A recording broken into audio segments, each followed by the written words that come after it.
Okay, quick tutorial and introduction to Adobe Lightroom. You can install this on a tablet or your phone. You'll want to install this on your phone because this is what you're going to be using to take your photographs and have a little more control over your photography. So you'll download Adobe Lightroom Photo Editor. I'm currently recording this on my iPad because it's a little bit easier, but just search Lightroom and it'll be a blue square with a blue LR in it, and should be able to find it quite easy. Once you've downloaded that, you're going to go ahead and open it up, and it's going to ask you to sign in, choose Adobe sign in, and use your current high school district credentials, your single sign-on credentials. When it asks you, choose school or organization, I think that's what it is, and type your email and password in. Once you've done that, it's going to probably ask you for access to your photos, to all your photos. You can do that if you'd like. I use Lightroom across all platforms, so I find it very useful, but it's up to you. Then it'll probably take you to this main page, and if you allowed it to see your photos, then you'll start seeing them populate. Otherwise, it'll be blank, and you can import photos individually if you want. But right now, what we're concerned about is how to use the camera. We'll get into editing and organization and things like that down the road. But to take and edit photos, we're going to go to the bottom right-hand corner of your screen. You'll see that blue oval with a camera on the right side. We're going to go ahead and click that camera.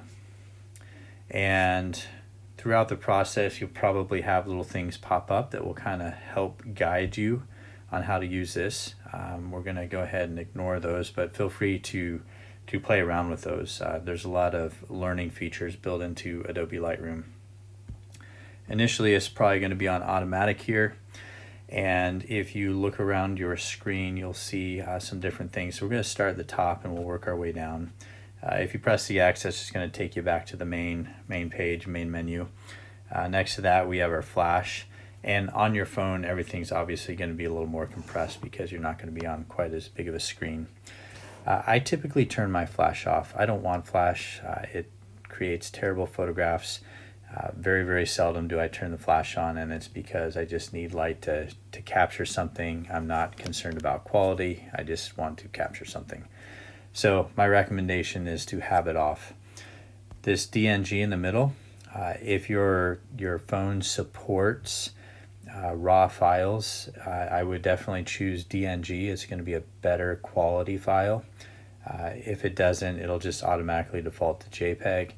DNGs do take up more room on your phone, so if you're short on space, you might want to use JPEG, but otherwise, if you have the room and can, use DNG. Obviously, upper right hand corner is to switch cameras from front facing or back facing cameras. Below that, the skinny snowman. You've got some options. 4/3 is where you're going to want to leave this. There's different aspect ratios. Shoot in 4/3, and then you can crop to a different aspect ratio if you'd like. There's a timer on there if you would like to set a self timer. Eventually we're going to do self portraits and you'll need to use this, so remember where that's at. You can add a grid to your screen if you'd like to help guide you when you're shooting rule of thirds, or you can there's a lot of different options here to split things up. I typically don't have that on there, but there's also a level, which is kind of nice. So as you're moving your screen around, it will show you what's level, and if you're trying to get like a level horizon, or maybe you're shooting architecture, that can definitely be very useful. So sometimes I'll have that on. We're going to go ahead and turn that off for now. The pyramid is going to show you clipping or highlights. So if go ahead and take a look at this. So notice, let's try to get something that's bright enough.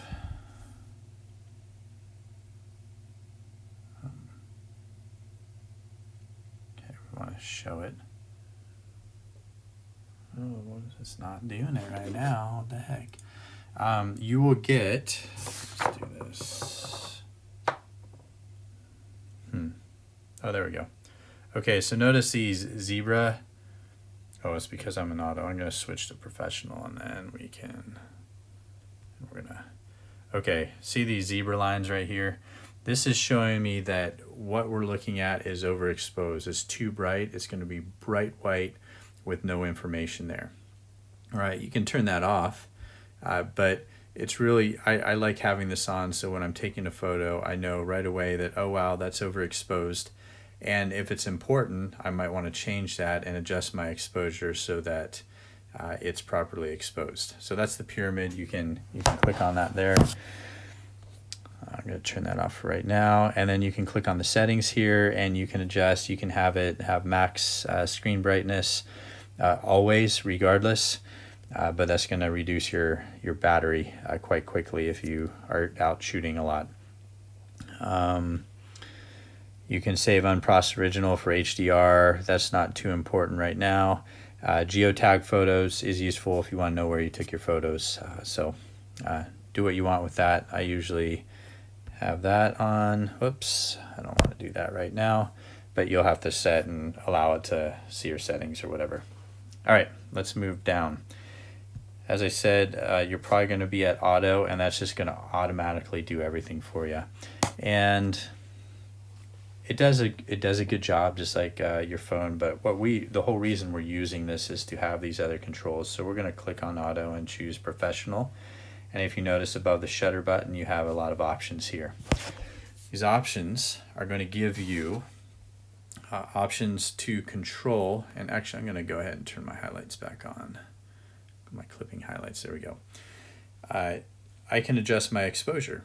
So if I want things darker, I can decrease my exposure. If I want things brighter, I can increase my exposure. So that's useful if you're shooting maybe a high key image. So, and we'll talk more about that later, but if you want things really bright, then you're going to increase your exposure perhaps.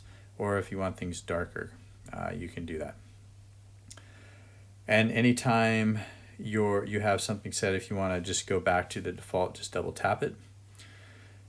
Then we can adjust our shutter speed. That's our next one. And so typically it's on auto, but if we want, say, a slow shutter speed, we can have that. And you can notice as you move, it's kind of blurring things.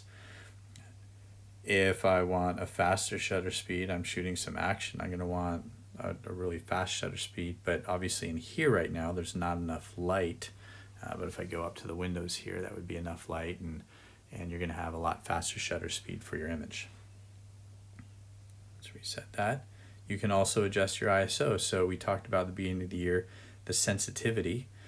It's kind of like an amplifier, and it increasing the sensitivity of your sensor in your camera. So in low light conditions, you can crank up your ISO, but it's going to reduce the quality of it also.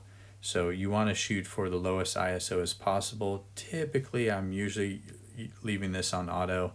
If I'm in weird lighting situations, then I'll manually adjust my ISO. White balance, the next one, WB, is set to auto. You're going to probably want to leave that to auto. You can make choices depending on the type of light. You know, if you're outside, you can choose sunny. If it's cloudy, it's going to help warm things up. You can do a particular one. So if I take a white balance off of this red cup, notice it really tweaks the colors here. So if you use the eyedropper tool, you're going to want to take something that is neutral, like perhaps a white piece of paper. Let's go here, and we get check mark, and now we'll have a proper white balance, or a medium gray is even better. But anyways, then we can go to auto. Focusing is typically where you're going to probably want to leave it, but let's say that I wanted to get a photo of my cup and focus on that. You know, you can click on it, but sometimes it's a little bit harder. So let's get really close. And so it struggles, you know, does it want to focus on the background? Does it want to focus on the cup? And so if I'm using focus, I can adjust that focus, and it'll give you these green lines around the edges of what it's focusing on. So right now it's focusing on the straw. It's not focusing on the computer in the background. If I wanted to focus on the computer or like the keyboard, you can see those kind of lighten up. The edge of the monitor now is lighting up, and there's not a lot of difference between these, but now the mug was out of focus. So that's useful, especially when we start working with some depth of field things and trying to create a shallow depth of field. Sorry, I'm moving this around so much, I'm probably making y'all sick. Anytime you have a bunch of settings and you want to change, reset them all, just press reset on the far right and that'll put everything back to the way it was. If you don't want things to change, you want to lock your exposure. So let's say that right now I've got it right here. If now as I move this, everything, it's not going to continue to change if I have things on automatic. If I unlock it, then it'll properly adjust for the photos. So anyways, that kind of gives you an idea or walks you through how to use this. Once you've taken your photo, so let's take a photo, then we can go back to our main room, and up here at the top you can see that that's the photo that I just took. There's a lot of editing settings in here.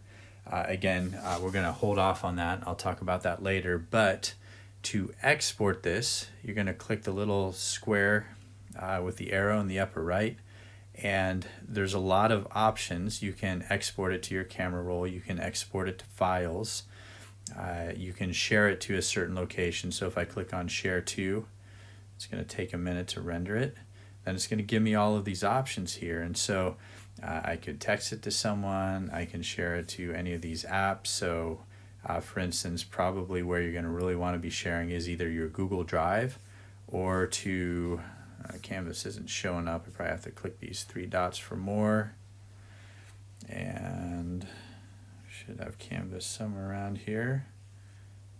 All these apps that I need to delete off of my phone. Why is Canvas not showing up? Did I pass it? Oh, there's Canvas Student, so that would be you. So that's what you click on, and you can upload it directly to an assignment. So I'm going to go ahead and cancel that. Other options, you can just save image. It's going to save it to your camera roll. You can print, you can add to a shared album, again, save files.